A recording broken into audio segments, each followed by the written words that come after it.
కొత్తిమీర చిన్న చిన్న కాడలు మనం వేసాం కదా, అవి కూడా మగ్గుతాయి చక్కగా. చూడండి పప్పు ఎంత బాగుందో.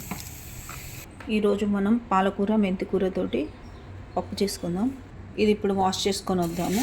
ఈ పప్పు కడిగేసాను. ఇప్పుడు మనం ఇది స్టవ్ మీద పెట్టేసుకుందాం. ఇప్పుడు దీంట్లో మనం మంచిగా కట్ చేసుకున్న కరివేపాకు వేద్దాం. ఎంత మంచి స్మెల్ వస్తుందంటే, పప్పు విజిల్స్ వస్తుంటాయి కదా, అప్పుడు ఆ విజిల్స్లోంచి వస్తుంది వాసన, చాలా బాగుంటుంది. ఇది తరిగి పెట్టేసుకున్న ఆకుకూరని దాంట్లోకి మనం ఇప్పుడు కొంచెం పులుపు కోసమని టమాటా వేద్దాం.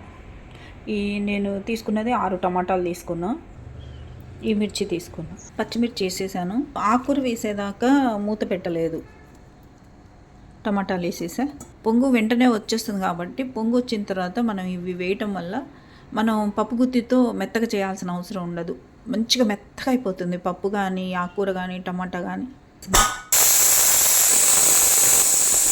తాలింపులో నూనె వేసుకుందామండి.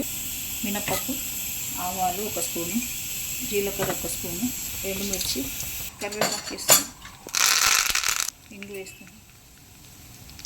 నేను పప్పు వినపక్కర్లేదన్నా కదా, చూడండి ఎంత బాగుందో, చక్కగా ఉడికింది. ఇక చూడండి, వేగిన తాలింపు తినకోసం కొంచెం ఇంగు వేద్దాం, కొంచెం పసుపు, కొత్తిమీర, ఉప్పు. మీరు తినేదాన్ని బట్టి వేసుకోండి. నేను 1 వేస్తున్నాను. కొంచెం మెంతిపిండి. ఇప్పుడు వీటన్నిటిని మనం మంచిగా కలుపుకోవాలి.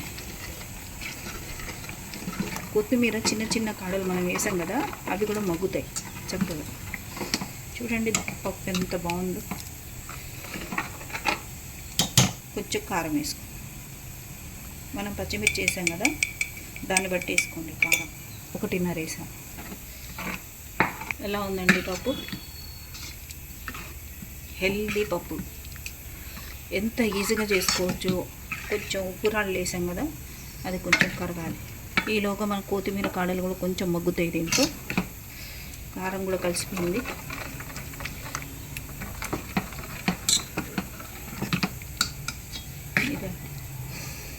ఎంత మంచి వాసన వస్తుందండి. ఎలా ఉందండి పప్పు? చూడు, ఒక్క నిమిషం ఉప్పు కారాలు సరిపోయినాయో లేదో చూస్తాను. అబ్బబ్బబ్బబ్బబ్బా, చూస్తుంటుంటే అసలు నోరు ఊరాలి. ఇలా చేసుకొని తినండి. హెల్దీకి హెల్దీ, టేస్టీకి టేస్టీ. వేస్తున్నాం.